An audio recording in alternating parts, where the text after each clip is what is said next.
If you are able to introduce yourself in the chat, that would be wonderful. I think hopefully by this point in the year, I've had a chance to introduce myself to most of you. Allison Lanier, Deputy Superintendent in Ed Services here in CUSD.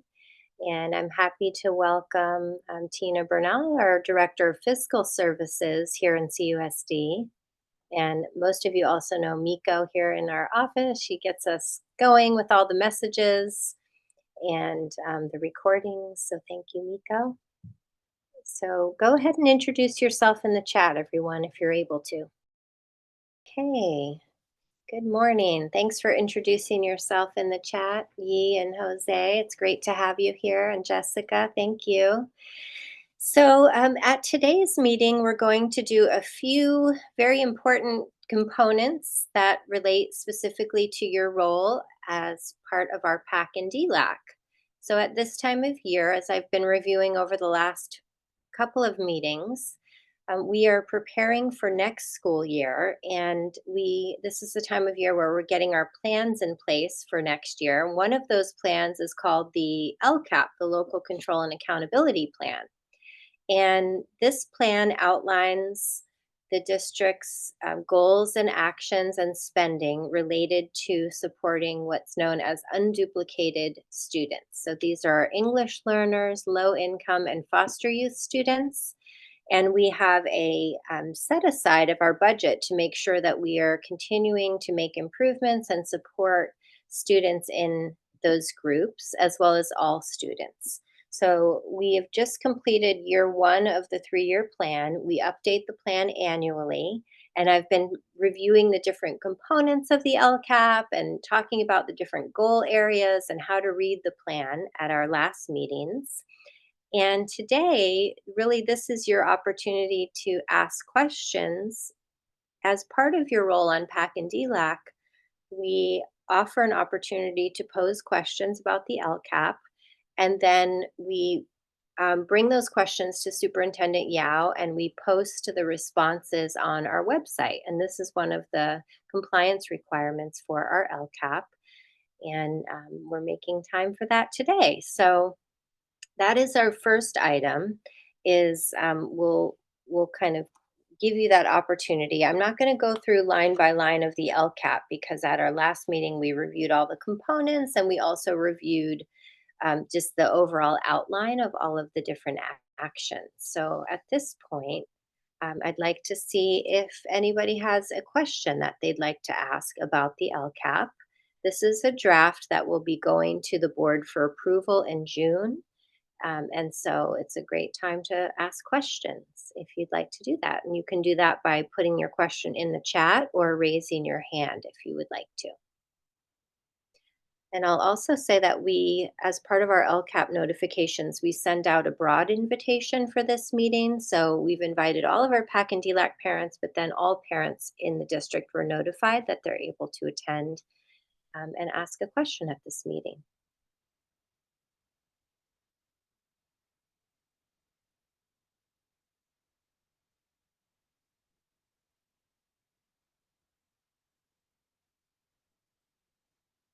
Okay, well, maybe we don't have any questions. Let's see. Oh, okay, here's one in the chat. How do we determine what areas of focus we're going to be focusing on? So that's a wonderful question. So our LCAP plan is aligned to our district strategic plan, which is, our broad 5+ year plan that was created with input from the community. We had hundreds and hundreds of inputs on what that strategic plan should be about. So that's one of the things that we keep in mind in setting our different focus areas for the year ahead. We also, through our school board meetings, our trustees set annual district priorities. And so we have that big strategic plan, which is the 5-year plan, the LCAP, which is the 3-year plan. And then every year we have our board priorities and then the school SIPSAs that are aligned. So we're taking all of that into account in addition to the state requirements around the different areas that we need to focus on. So in this LCAP plan, We've maintained the key areas. That first goal is around academic excellence and our portrait of a learner, making sure kids are ready for the future, and all the things that we do in all of the different areas to make sure that we're addressing all of those different components through state standards as well as our future ready portrait of a learner. And goal two is whole child focus. So this is, we know that we've always been about more than just academic excellence here in CUSD. So goal two is about helping students thrive socially, emotionally, and behaviorally, and having those engaging, positive, safe learning environments, and really focusing on that sense of belonging for all students. And in under goal three, we have our focus on community-wide engagement in support of all the things that we're trying to accomplish for our students. So all of these areas are aligned to our strategic plan, the district priorities, and the state requirements. Thank you for asking. So there's a question about how do we focus on emotional and mental health, especially for English learners? And there's a mention about Hyde's Wellness Center. So we do have a strong focus on mental health. We have expanded our mental health staff in recent years, and you can see that reflected in the plan. Um, we have had a strong focus on that since even before the pandemic, but especially after the pandemic, a strong focus on expanding resources in the area of mental health. We also have all schools focused on establishing PBIS, a positive behavioral intervention and support system across their campuses, and really creating those safe and positive learning environments for all students. We also, as you'll see in the plan, have um, metrics that help us track how the kids are feeling, especially our California Healthy Kids Survey.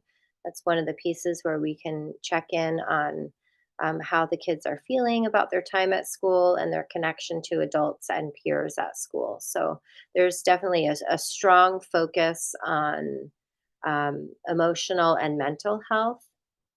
And in addition to that, we do. Our mental health team works closely with staff at the sites to make sure that any students who are having challenges in those areas are provided additional support. That's definitely a big component of the LCAP.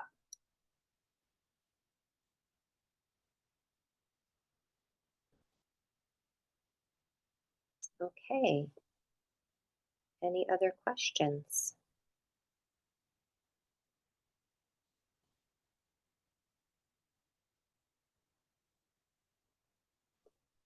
Will the federal education cut impact us? It's good timing to ask that. Thank you, Pat, for making time to come to this meeting. So we don't know yet, what the impact of federal funding potential reductions may be. All districts are watching that carefully. We are moving forward. You'll see later in this agenda, we have something called the federal addendum, which goes alongside the LCAP each year, and it outlines how we would spend the funding if we receive all aspects of the funding. The area that we have heard may be reduced is Title III. That is the funding to support English learners. The federal government is considering a reduction in that area. I think it's for the next school year though, Tina, is that correct? 26, 27, not 25, 26, as far as I know. Yeah, at this point, we're still kind of just waiting to see what the next steps are and if any decisions are made. So we are continuing to plan to still receive it. And then as information is released, then we can make adjustments as needed.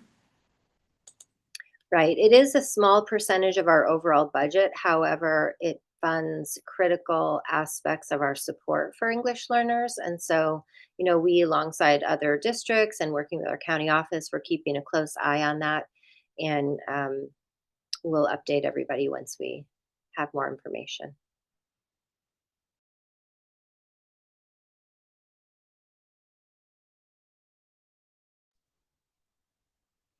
Okay, well, maybe that's a good segue. If you think of other questions related to the LCAP, please feel free to either email me directly or continue putting it in the chat. Moving on to the other item here, at this time of year, we focus on our federal funds and our plan for the next school year. And Tina is here to talk to us about the consolidated application. So we can start with that component. And this is on the agenda so that we can make sure you have this information, but also capture any input that you think needs to be considered. Good morning, everybody. I'm just going to do a quick overview of the consolidated application. And so the couple of things we're going to review today is understanding what the consolidated application is. We're going to review what our funding amounts for federal programs are for the 25-26 year. We're going to review how those funds are used to support English learners, and then we'll gather any advisement from you. As Allison mentioned, that's the opportunity for you guys to give any feedback at that time. So the consolidated application, or CONAP, is what the California Department of Education uses in order to be able to distribute all of the various state and federal funding to our school district. And so our school district uses the CARS system to electronically apply for the funding sources, and that's also how we report how we're spending that money. And so we have to be able to use that system to be able to collect the financial and participation data and report back in order to continue to receive the funds. So next slide, please. So the consolidated application in California Ed Code, it is required that we do share the information that is in the consolidated application with DELAC so that you guys have an opportunity to review, ask questions, and also provide any suggestions. And so that's what we're doing today. So there's really three parts to our district plan, as Allison mentioned. There's the LCAP, which is our 3-year plan. She just was speaking to that. There's the federal addendum, which she's going to review in just a moment. And then there's the consolidated application, which is how we apply and report all of the data. So for 25-26, you'll notice it does say estimated revenue because this is approximate. It's not finalized yet. This is what we're applying for. So for Title I, we're applying for approximately $305,000. For Title II, we're applying for $316,000.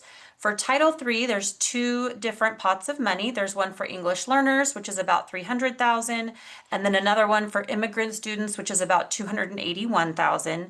And then for Title IV, we're applying for $24,000. So the grand total of all of those federal funds is about $1.2 million for 25-26. So how does the consolidated application work? There's basically 2 primary periods that we focus on. Right now we're in the spring, what they call spring. That's part 1, and we're doing that right now, and it actually will be coming up at a future board meeting soon here. And that includes our application for next year for all of our funds that you just reviewed. It also includes all of our certifications, updates on budgets, and we're doing some reporting. So you'll be able to review all the details in that consolidated application. It'll be in the agenda for a future board meeting, so you can see details if you do want to see more details. Then the second part is due in January, which is what they call the winter consolidated application, and that's where we put all of our plans, how's it going with supporting our private school participation, and then turning in more expenditure reports and participation counts. So the consolidated application really has 2 reporting periods, and both go through the board. So if you ever want updates, you can always get them through the board meetings. So next slide, please. Perfect. And then the last piece is, you might have heard, we also have federal program monitoring. So CDE does monitor our district in order to make sure that we are compliant with all of the rules and regulations that come along with this funding. So periodically we are selected, and they do review all of our financial and program components to make sure that we are meeting all of the necessary requirements. And I think that is it. So I'll take any questions if anybody has any questions specifically about the consolidated application or our application for all of our federal funding for 25-26. Not seeing any questions, I'll turn it back over to Allison. Thank you very much. Thank you, Tina. Okay, so we have our federal addendum document, and as Tina outlined, each of the different title funding sources has different required areas of focus. So, Title I is supporting our students who are low income, and primarily that funding goes to our sites that have that threshold of the highest percentage of low income students. So in our district, that is Nimitz and DeVargas. So they receive additional funding in their site budgets to address the needs of their population. And in those sites, if you are from Nimitz or DeVargas, you're familiar with that because those funds are addressed in the school site plan, how they're used and what they're used for. Title II is funding that supports professional development for teachers and also other managers like principals around the district priorities. And so the plan outlines some of the focal areas. Title III is, as Tina mentioned, addressing support for our English learners. One of the major expenses in that area that, we're one reason why we're keeping a close eye on that federal funding is in recent years, our teachers asked for additional instructional aid support to support the progress of English learner students. And we have added staff in recent years, which it's actually the majority of this budget to provide support, classroom support, and for students who are English learners with instructional aids to assist teachers in meeting those needs. Um, and in under Title IV, this one is the smallest amount of money with the most amount of requirements, I always say. This one has different areas of focus. Um, so you can see that outlined in the plan. This is things like effective use of technology. It supports things such as our e-library, as well as healthy students, healthy and safe students. So we've used this in some years for things such as Project Cornerstone. Um, and let's see, I'm finding my last one here. Yes, Project Cornerstone and parent education, also under safe and healthy students. Well-rounded education is another component, and so things like Project Cornerstone also fall under that. So Title IV has those three areas: well-rounded education, effective use of technology, and safe and healthy students. So this plan, there's a lot of requirements folded in that we address and submit here, and then you can see the overall budget plan. This is works together with the LCAP budget. So within the LCAP, most of that funding is funds that are supporting our unduplicated pupils, and this shows another aspect of the district budget, the federal funds, and those two things work together to support the different goals and actions that we have set for the year ahead. Does anybody have a question about our federal addendum or a comment that they would like to share before we finalize this in preparation for bringing it to the board?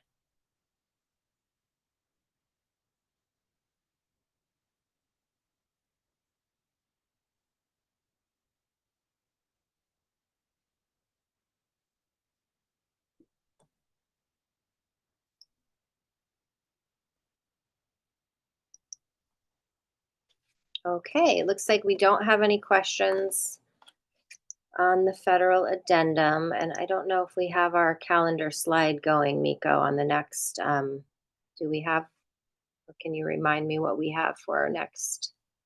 Oh, yes, okay. So we have scheduled the first meeting of next school year for those people who like to plan ahead on their calendars. The first meeting of the 25-26 school year will be on September 9th. It will be virtual. We have heard from you that works best for most people in that 10:45 to 11:45 a.m. time block. So I wanted to thank you all very much for being a part of this all year. Um, your input has been very important and helpful as we've been taking our steps and finalizing our plans for the year ahead. I do see one question from Jessica. Yes, if the federal funds are not spent, yes, they can carry over. There are limits on the carryover, so Tina monitors that, and we make sure that we spend it within the time frame that's required. We always do. If we don't, then we have to give it back. So we don't want that. But there is kind of that grace period of spending, which is typical for school district budgets. You know, having some flex in the timeline for spending.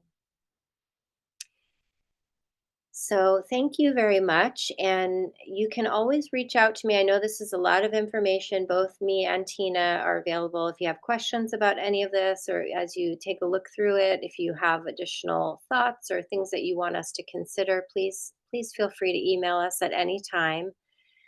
We will be bringing this to the board in June for approval. And then we start the next school year with our plans in place and we monitor and flex them along the way as well.